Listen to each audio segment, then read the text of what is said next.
नमस्कार मंडळी, श्री स्वामी समर्थ. स्वागत आहे तुमचं माझ्या यूट्यूब चॅनलवरती. आजचा दिवस तुम्हा सर्वांना खूप छान, सुखाचा, आनंदाचा आणि समाधानाचा जाऊ देत, हीच मी स्वामींच्या चरणी प्रार्थना करते आणि आजच्या या नवीन व्हिडिओला सुरुवात करते. पण त्या अगोदर तुम्ही माझ्या चॅनलवरती जर नवीन असाल तर चॅनलला पण लगेच सबस्क्राईब करा आणि कमेंटमध्ये श्री स्वामी समर्थ लिहायला अजिबात विसरू नका. आज 16 फेब्रुवारी वार आहे सोमवार आणि आजचा दिवस खूप विशेष मानला जातो, कारण आज आहे सोमवती अमावस्या. या अमावस्येला माघ अमावस्या किंवा दर्श अमावस्या असंही म्हटलं जातं. पंचांगानुसार या अमावस्येची सुरुवात आज 16 फेब्रुवारी रोजी सायंकाळी 5:35 होईल आणि ही तिथी दुसऱ्या दिवशी म्हणजे 17 फेब्रुवारी रोजी संध्याकाळी 5:31 समाप्त होईल. उदय तिथीनुसार माघ अमावस्या 17 फेब्रुवारीला साजरी केली जाणार आहे, पण तिची सुरुवात ही सोमवारपासून होत असल्यामुळे हिला सोमवती अमावस्या असं विशेष नाव दिलं जातं. ज्या अमावस्येला सोमवार येतो ती सोमवती अमावस्या म्हणून ओळखली जाते आणि ती खूप पुण्यदायी मानली जाते. विशेष म्हणजे ही वर्षातली पहिली सोमवती अमावस्या असल्यामुळे तिचं महत्त्व आणखीनच वाढतं. असं म्हटलं जातं की या दिवशी पवित्र नदीमध्ये स्नान करून दान धर्म केल्यास विशेष पुण्य मिळतं आणि जीवनातील अनेक अडचणी दूर होतात. शास्त्रानुसार या दिवशी माता पार्वती आणि भगवान शिव यांची विधिवत पूजा केली जाते. विवाहित स्त्रिया आपल्या पतीच्या दीर्घायुष्यासाठी हे व्रत श्रद्धेने पाळतात आणि पिंपळाच्या झाडाभोवती 108 प्रदक्षिणा घालतात. शक्य असल्यास सौभाग्यवती स्त्रियांनी पिंपळ वृक्षाची पूजा करून मनोभावे प्रार्थना करावी असं सांगितलं जातं. माघ महिना धार्मिक दृष्ट्या अत्यंत पवित्र मानला जातो, त्यामुळे या महिन्यातील अमावस्येला सुद्धा विशेष महत्त्व आहे. या दिवशी भगवान विष्णू आणि माता लक्ष्मी यांचीही पूजा केली जाते आणि हा दिवस आपल्या पूर्वजांना समर्पित मानला जातो. असं म्हणतात की माघ अमावस्येला पूर्वज पृथ्वीवर येतात आणि म्हणून त्यांच्या स्मरणार्थ श्राद्ध, तर्पण आणि पिंडदान केलं जातं. धार्मिक दृष्टिकोनातून हा दिवस खूप प्रभावी असल्यामुळे अनेक जण या दिवशी काही विशेष उपाय आणि सेवा करतात. तर आजच्या या व्हिडिओमध्ये मी तुम्हाला एक अतिशय सोपा पण प्रभावी असा उपाय सांगणार आहे. सोमवती अमावस्येच्या रात्री उंबरठ्यावर 3 खास वस्तू जाळल्याने घरात माता लक्ष्मीची कृपा कायम राहते. घरातील कटकटी, नजरेचा त्रास, पितृदोष आणि वास्तुदोष कमी होण्यास मदत होते आणि कुटुंबातील सदस्यांच्या प्रगतीसाठी सकारात्मक ऊर्जा निर्माण होते असं मानलं जातं. तर हा उपाय नेमका कोणत्या वेळी करायचा आणि त्या 3 वस्तू कोणत्या आहेत आणि तो करताना कोणती काळजी घ्यायची याबद्दलची संपूर्ण माहिती आजच्या व्हिडिओमध्ये मी तुमच्यासोबत शेअर करणार आहे. त्यामुळे व्हिडिओ हा स्किप न करता शेवटपर्यंत नक्की पहा, जेणेकरून तुमच्यापर्यंत योग्य ती माहिती पोहोचेल. आणि तुम्ही माझ्या चॅनलवरती जर नवीन असाल तर चॅनलला पण लगेच सबस्क्राईब करा आणि बेल आयकॉनला पण प्रेस करा, म्हणजे मी जेव्हा कधीही नवीन व्हिडिओज अपलोड करेन त्याचं नोटिफिकेशन सर्वात आधी तुम्हाला मिळेल आणि तुमचा एकही व्हिडिओ हा मिस होणार नाही. तसेच खाली असलेल्या हाय बटनवर सुद्धा क्लिक करा. तर पहा, आजच्या या व्हिडिओमध्ये तुम्हाला मी जो उपाय सांगणार आहे तर हा उपाय खास सोमवती अमावस्येसाठी आहे आणि म्हणूनच हा उपाय योग्य वेळेत आणि श्रद्धेने करणं खूप महत्त्वाचं आहे. या अमावस्येची सुरुवात आज संध्याकाळी होणार आहे आणि उद्या संध्याकाळी 5:31 ही तिथी समाप्त होईल. त्यामुळे हा उपाय आपण अमावस्येच्या कालावधीतच करायचा आहे. शक्य असेल तर आज सोमवारच्या दिवशी म्हणजेच सोमवती अमावस्येच्या संध्याकाळी हा उपाय करा, कारण सोमवार आणि अमावस्या यांचा एकत्र योग अत्यंत शुभ मानला जातो आणि या दिवशी केलेल्या उपायांना विशेष फळ मिळतं असं मानलं जातं.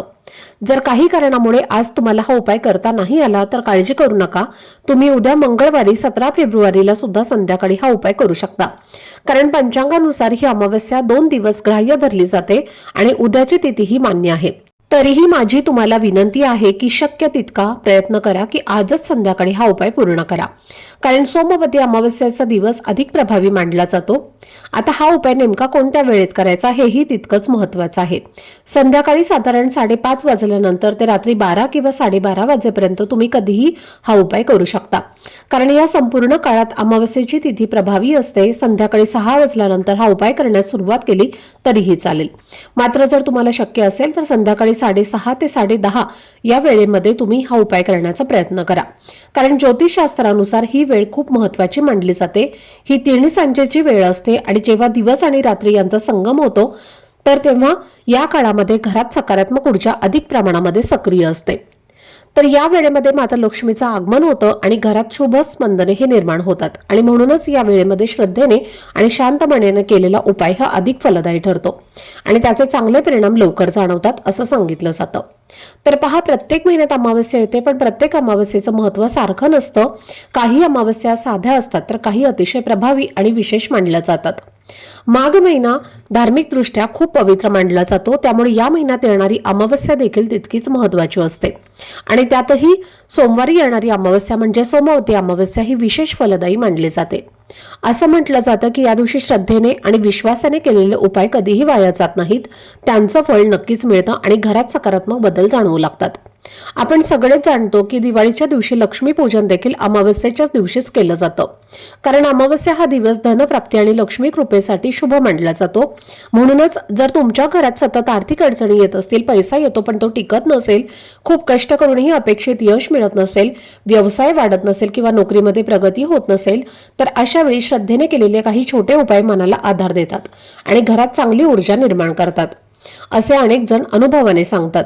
कधी कधी घरात सतत वादविवाद होतात, नवरा बायकोमध्ये कटकटी वाढतात, आई वडील किंवा मुलांमध्ये भांडणं होतात, मुलं हट्टीपणा करतात किंवा ऐकत नाहीत, लहान मुलं वारंवार आजारी पडतात, घरात अस्वस्थ वातावरण जाणवतं, काहीतरी नकारात्मकता आहे असं आपल्याला सतत वाटत राहतं, शुभ कार्य करताना अडथळे येतात, प्रगती थांबल्यासारखी वाटते, तर अशा वेळी आपण आध्यात्मिक मार्गाने सकारात्मक वातावरण तयार करण्याचा प्रयत्न करतो। जर तुम्हालाही असं काही जाणवत असेल तर आजच्या सोमवती अमावस्येला हा उपाय श्रद्धेने करून पहा। हा उपाय करण्यापूर्वी सर्वात आधी तुमच्या देवघरामध्ये नेहमीप्रमाणे दिवा लावा आणि देवाजवळ शांतपणे प्रार्थना करा। त्यानंतर घराच्या मुख्य प्रवेशद्वाराजवळ एक दिवा लावा, कारण अशी श्रद्धा आहे की अमावस्येच्या दिवशी पूर्वजांचं स्मरण केल्याने त्यांचा आशीर्वाद मिळतो आणि घरातील पितृदोष हा कमी होण्यास मदत होते।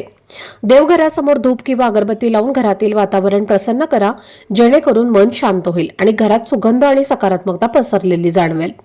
तसेच तुळशीपाशी सुद्धा एक तुम्हाला तुपाचा दिवा लावायचा आहे, कारण हा दिवस माता लक्ष्मीला समर्पित मानला जातो आणि तुळस हे पवित्रतेचे प्रतीक आहे। श्रद्धेने लावलेला हा दिवा घरातील दरिद्रता आणि नकारात्मकता दूर करण्यासाठी प्रार्थनेचा एक भाग मानला जातो। तर हे सगळं शांतपणे आणि मनापासून केल्यानंतर पुढे जो मुख्य उपाय आहे तो तुम्हाला करायचा आहे। आता उपाय करण्यासाठी तुम्हाला एक प्लेट घ्यायची आहे किंवा कापूर जाळण्याचं भांडं असेल तुमच्याकडे तर ते तुम्ही घेतलं तरीही चालेल। त्यामध्ये तुम्हाला सर्वप्रथम थोडेसे तांदूळ ठेवायचे आहेत आणि त्या तांदळावरती 5 भीमसेनी कापराच्या वड्या ठेवायच्या आहेत। भीमसेनी कापूर तुमच्याकडे नसेल तर साधा कापूर तुम्ही घेतला तरीही चालेल।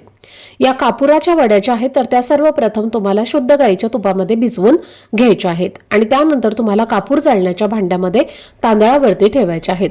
त्यानंतर तुम्हाला 3 अखंड फुलाच्या लवंगा घ्यायच्या आहेत। कुठेही तुटलेल्या फुटलेल्या किंवा फूल नसलेल्या अशा लवंगा घेऊ नका। अखंड 3 लवंगा ज्या असतात तर त्याच तुम्हाला घ्यायच्या आहेत आणि त्यासोबतच तुम्हाला 3 हिरव्या वेलची सुद्धा घ्यायच्या आहेत। तर बघा, या 3 लवंगा आणि 3 हिरव्या वेलची जो आहेत तर त्या सुद्धा तुम्हाला कापूर जाळण्याच्या भांड्यामध्ये कापुरासोबत ठेवायच्या आहेत। त्यानंतर काय करायचं आहे, आपल्या हातामध्ये थोडीशी पिवळी मोहरी जी आहे तर ती घ्यायची आहे।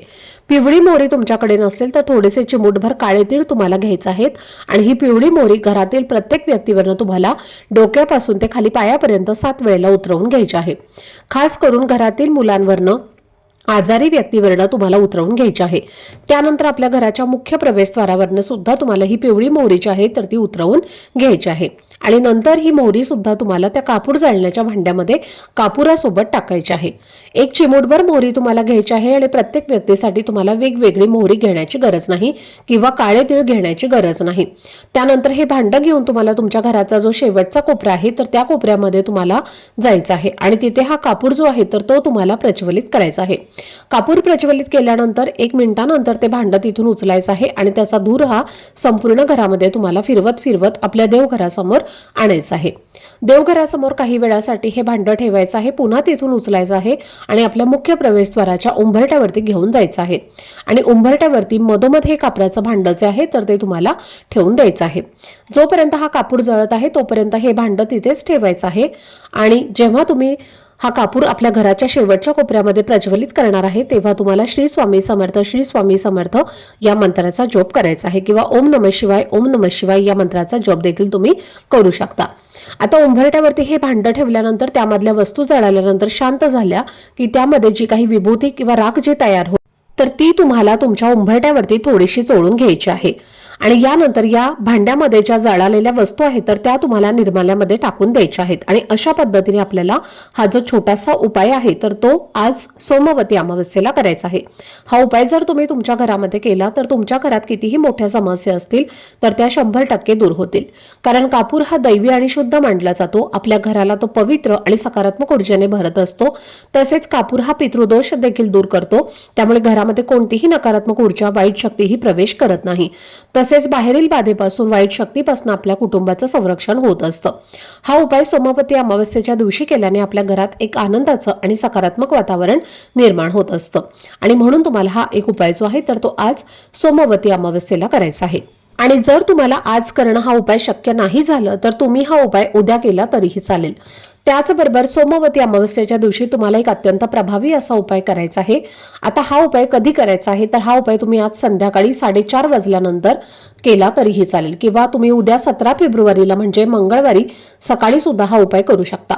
तर हा उपाय करण्यासाठी तुम्हाला काय करायचं आहे, एक नारळ घ्यायचा आहे, सोबतच तुम्हाला थोडेसे काळे तीळ घ्यायचे आहेत, 11 काळे उडीद घ्यायचे आहेत आणि या 3 वस्तू घेऊन तुम्हाला तुमच्या घराजवळ असणाऱ्या हनुमानांच्या मंदिरात जायचं आहे. मारुतीच्या मंदिरामध्ये जायचं आहे आणि तिथे गेल्यानंतर या 3ही वस्तू तुम्हाला मारुतीला अर्पण करायच्या आहेत. नारळ फोडायचं नाही, फक्त अर्पण करायचं आहे आणि तिथेच बसून तुम्हाला एक वेळेला हनुमान चालिसेचं पठण करायचं आहे. आणि त्यानंतर दोन्ही हात जोडून आपल्या आयुष्यात ज्या काही अडचणी सुरू आहेत, ज्या काही समस्या आहेत, आपल्या आयुष्यामध्ये जे काही शत्रू आहेत तर ते दूर होण्यासाठी मनोभावे प्रार्थना करायची आहे. हा उपाय देखील खूप प्रभावी मानला जातो. हा उपाय जर तुम्ही केला तर नक्कीच तुमच्या जीवनातील सर्व शत्रू, अडचणी, समस्या ज्या आहेत तर त्या दूर होतील. आता पहा, बऱ्याच ठिकाणी मारुतीच्या मंदिरामध्ये स्त्रिया जात नाहीत. जर तुमच्याकडे सुद्धा असंच असेल तर तुम्ही काय करायचं आहे, घरातील पुरुषांनी हा उपाय केला तरीही चालेल. पण पहा, असं कुठेही सांगितलं नाही की स्त्रियांनी मारुतीच्या मंदिरामध्ये जाऊ नये. मारुती हा स्त्रियांचा भाऊ असतो आणि म्हणून रक्षाबंधनाच्या दिवशी किंवा भाऊबीजेला सर्वात प्रथम आपण मारुतीला ओवाळत असतो आणि त्यानंतर आपल्या भावाला ओवाळत असतो. त्यामुळे असं अजिबात नसतं की स्त्रियांनी मारुतीच्या मंदिरामध्ये जाऊ नये. पण आता अशी जर तुमच्याकडे प्रथा आहे तर त्या पद्धतीने तुम्हाला हा उपाय करायचा आहे. स्त्रियांना जर जमत नसेल तर घरातील पुरुषांनी किंवा मुलांनी हा उपाय केला तरी सुद्धा चालेल. त्याचबरोबर पहा, यंदा माघ अमावस्येला सूर्यग्रहणाचा सुद्धा सावट असणार आहे, म्हणजे सूर्यग्रहण सुद्धा आहे. पण आपल्या भारतामध्ये हे सूर्यग्रहण जे आहे तर ते दिसणार नाही आणि त्यामुळे याचा वाईट परिणाम जो आहे तर तो आपल्यावरती होणार नाही. तरी सुद्धा या स्थितीमध्ये गर्भवती महिलांनी काळजी घ्यायची आहे. जे काही नियम ग्रहणामध्ये पाळले जातात तर त्यातील नियम जे आहेत तर ते तुम्हाला पाळायचे आहेत. त्याचबरोबर अमावस्या ही चंद्राची क्षीण स्थिती असते, ज्यामध्ये थेट परिणाम आपल्या मानवी जीवनावरती होत असतो. आणि या दिवशी म्हणून कांदा, लसूण, मांस किंवा मद्यपान केल्याने आपल्या मनातील नकारात्मकता वाढत असते. त्यामुळे अन्नामुळे पितृदोष जो आहे तर तो सुद्धा लागत असतो, ज्यामुळे कुटुंबामध्ये विनाकारण वादविवाद, पैशांची चणचण जी आहे तर ती निर्माण होत असते. म्हणून कांदा, लसूण, तामसिक पदार्थ किंवा मांसाहार जे आहेत तर ते या दिवशी अजिबात करू नका. आज सोमवार असल्यामुळे मांसाहार तुम्ही करणार नाही, पण उद्या मंगळवारी सुद्धा तुम्हाला मांसाहार जो आहे तर तो करायचा नाही. त्याचबरोबर या सोमवती अमावस्येच्या दिवशी किंवा उद्या माघ अमावस्येच्या दिवशी तुम्हाला चुकूनही परान्न जे आहे तर ते घ्यायचं नाही, म्हणजे बाहेरच्या घरातील अन्न जे आहे तर ते आपल्याला खायचं नाही. तसेच या दिवशी जर तुम्हाला कोणी पांढऱ्या रंगाची मिठाई खायला दिली तर ती सुद्धा खाऊ नका. कारण अमावस्येचा जो दिवस असतो तर हा तांत्रिक क्रियांसाठी खूप महत्त्वाचा मानला जातो आणि तांत्रिक क्रिया ज्या असतात तर त्या खास करून पांढऱ्या पदार्थांमधनं केल्या जातात. म्हणून या दिवशी अनोळखी व्यक्तीने किंवा तुमच्या शेजारच्या एखाद्या व्यक्तीने तुम्हाला पांढऱ्या रंगाची मिठाई, पेढा खायला दिला तर तो अजिबात खाऊ नका, किंवा खीर दिली तरी सुद्धा तुम्हाला खायची नाही. कारण बऱ्याच वेळेला पहा, आपल्या घराच्याच आजूबाजूला जे लोक असतात तर ते आपले शत्रू असतात. आपल्यासमोर खूप चांगलं बोलतात पण आपल्याबद्दल त्यांच्या मनात वाईट तर असते. आपले वाईट कसं होईल यासाठीच ते प्रयत्न करत असतात आणि म्हणून या दिवशी चुकूनही बाहेरचं अन्न जे आहे तर ते खाऊ नये. तर ही अत्यंत महत्त्वाची माहिती मला तुमच्यासोबत शेअर करायची होती. आजचा हा व्हिडिओ जर तुम्हाला आवडला असेल, माहितीपूर्ण वाटलं असेल तर व्हिडिओला लाईक, शेअर आणि चॅनलला सबस्क्राईब नक्की करा. भेटूयात पुढच्या व्हिडिओमध्ये. तोपर्यंत सर्वांना श्री स्वामी समर्थ.